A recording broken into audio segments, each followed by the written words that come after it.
હાઈકોર્ટના A4 size paper અને ટાઈપિંગના કડક સર્ક્યુલર સામે ભારે વિરોધ 30-40 કોર્ટરૂમમાં કામકાજ ખોરવાશે. સુરત જિલ્લા વકીલ મંડળ દ્વારા 7 અને 8 ઓગસ્ટના રોજ 2 દિવસ સુધી કોર્ટના તમામ કામકાજથી અળગા રહેવાની મહત્વની જાહેરાત કરવામાં આવી છે.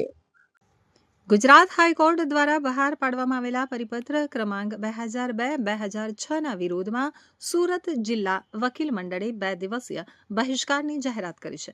નવા નિયમો મુજબ હવે તમામ અરજીઓ, પ્લેડિંગ, એફિડેવિટ, મેમોરેન્ડમ ઓફ અપીલ તેમજ સામાન્ય મુદ્દત અરજીઓ પણ ફરજિયાત કમ્પ્યુટરાઇઝ્ડ ટાઈપિંગ કરીને જ રજૂ કરવાની રહેશે.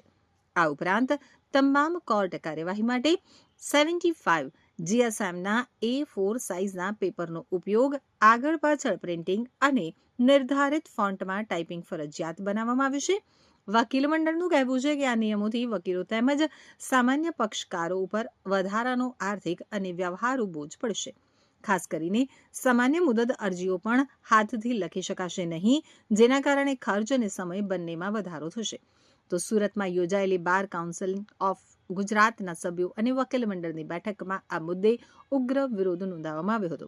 બાર કાઉન્સિલ ઓફ ગુજરાતના સભ્ય એડવોકેટ જકી શેખના જણાવ્યા મુજબ આ પરિપત્રથી સમગ્ર ગુજરાતના અંદાજે 1.25 લાખથી વધુ વકીલો અસરગ્રસ્ત બન્યા છે અને રાજ્યભરમાં તેનો વિરોધ થઈ રહ્યો છે. તેમણે જણાવ્યું કે પરિપત્ર રદ ન થાય ત્યાં સુધી આંદોલન ચાલુ રહેશે. આ મુદ્દે બાર કાઉન્સિલ ઓફ ગુજરાતના તમામ 23 સભ્યો તથા વિવિધ વકીલ મંડળોએ ગુજરાત હાઈકોર્ટના રજિસ્ટ્રાર જનરલને લેખિત રજૂઆત પણ કરી છે. વકીલોના 2 દિવસીય બહિષ્કારને કારણે સુરત શહેરની અંદાજે 30-40 કોર્ટરૂમનું કામકાજ ખોરવાઈ શકે છે. ગુજરાત બાર કાઉન્સિલના સભ્ય આજરોજ સુરત જિલ્લા વકીલ મંડળના પ્રમુખ ઉદયભાઈ અને નીતિનભાઈ બારોટ દ્વારા અને સમગ્ર કારોબારી સભ્યો દ્વારા જે 2 દિવસ કામથી અળગા રહેવાનો નિર્ણય કર્યો છે એને લઈને અને આજે વકીલો કામથી અળગા રહ્યા છે.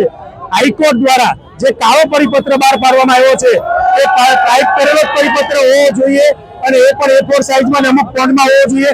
જેના કારણે સુરત જિલ્લા સહિત સમગ્ર તાલુકાની કોર્ટોમાં પક્ષકારો અને વકીલો ખૂબ જ ત્રાહિમામ પોકારી રહ્યા છે.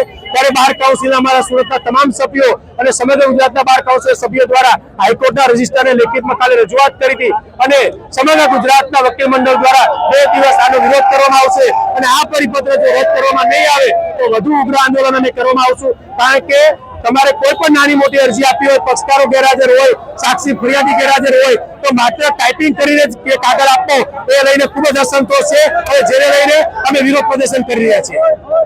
કાલનું આજનું મુખ્ય કારણ એવું છે કે ગુજરાત હાઈકોર્ટ દ્વારા એક પરિપત્ર જારી કરવામાં આવ્યો છે અને એમાં એવું નક્કી કરવામાં આવ્યું છે કે કોર્ટ પ્રોસિડિંગ્સમાં જે કોઈ કામ ચાલી રહ્યા છે એ અરજીઓ બધી ટાઈપ કરીને જ આપવાની રહેશે.